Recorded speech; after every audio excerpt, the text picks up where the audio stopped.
and now I'm at row 77, which I will do.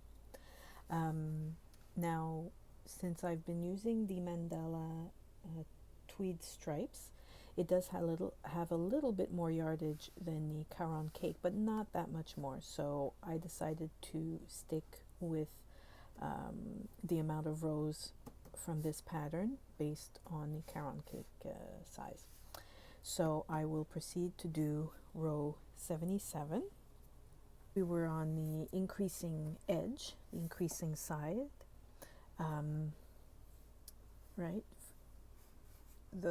All the previous rows we would either start with single crochet chain 1, or we would end with the chain 1 and then single crochet in the last stitch. We no longer want to increase, so from row 77 to about row 83 we want to keep straight edge, no increases on this side at all. Therefore, we must do a single crochet in the first stitch as we usually do. Now, usually the space here, the chain 1 space, we would have crocheted 1 and then do a single crochet. Now we're no longer doing a chain 1. We have to do a simple single crochet in the space right away. Then we can proceed with the chain 1 and single crochet in these spaces all along the row. And then when we get to the end of this row, which is the straight edge, the original straight edge, we do as we usually do. Okay, so we're at the end of row 77.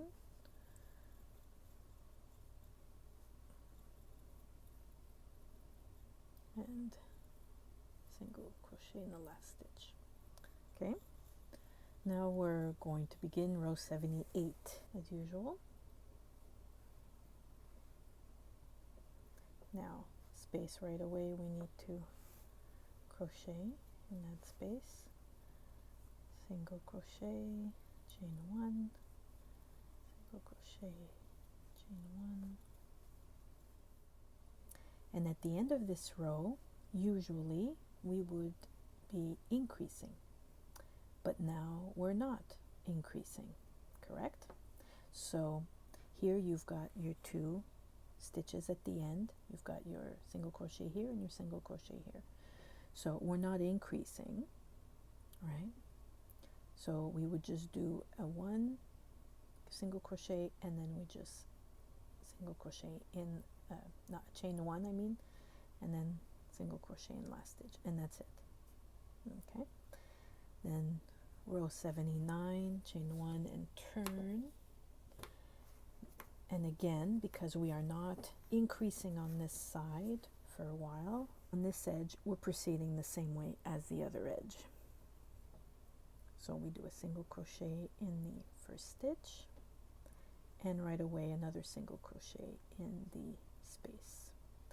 Now we can proceed with chain 1, single crochet in space, chain 1, single crochet in space, and so on. So we continue doing this until around row 83, complete row 83, and then get back here for row 84 when we're going to start decreasing.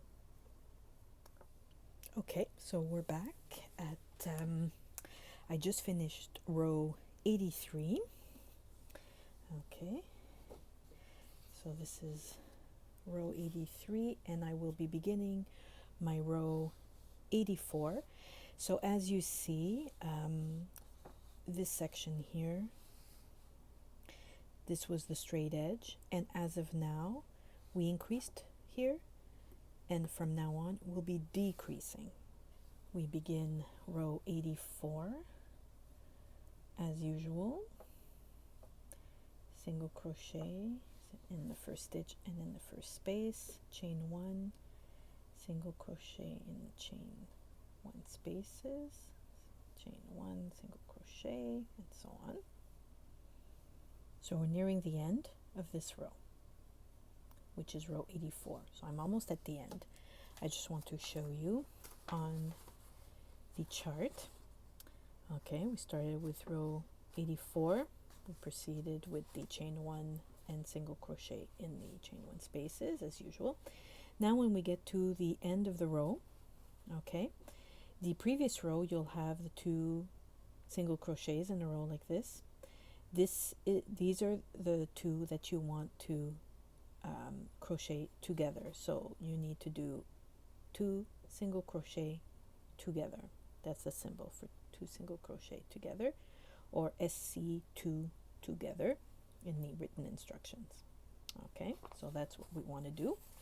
So chain 1, I'm nearing the end. Okay, so right here I just single crocheted in the last chain 1 space that was there, and we have the 2 single crochet stitches at the end. We want to do these 2 together to start reducing. So we enter, we go, and we go right away into the next one, and we do 2 together like that. Okay, chain 1 and turn. Now row 85 on the chart, okay, we indicate that we need to crochet, single crochet 2 together at the beginning of the row.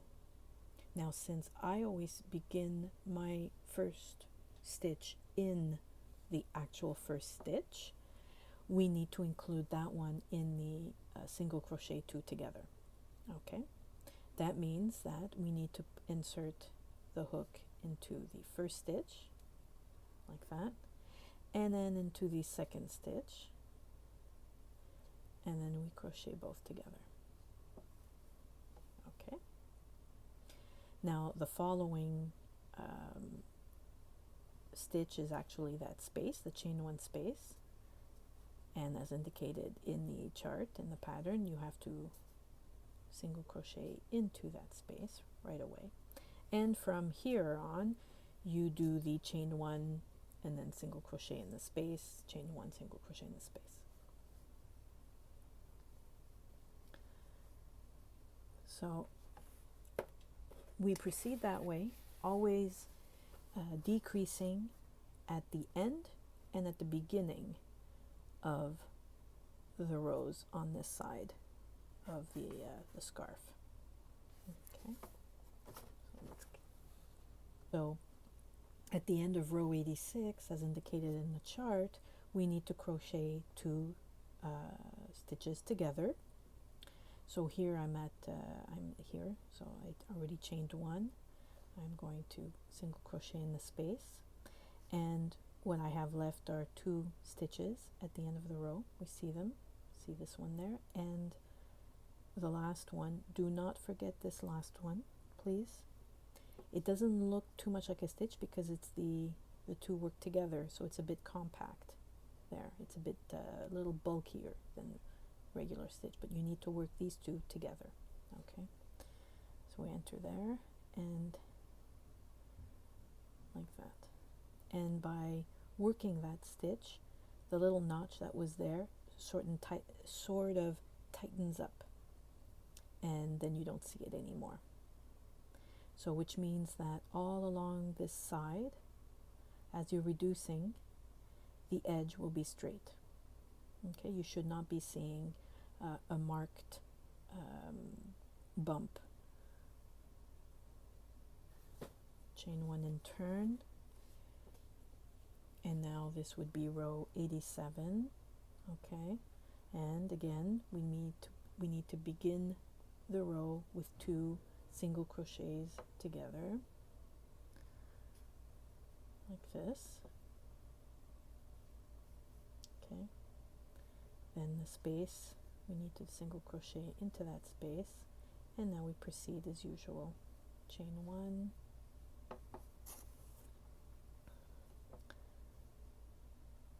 single crochet in the space, chain one, single crochet in the space, and so on.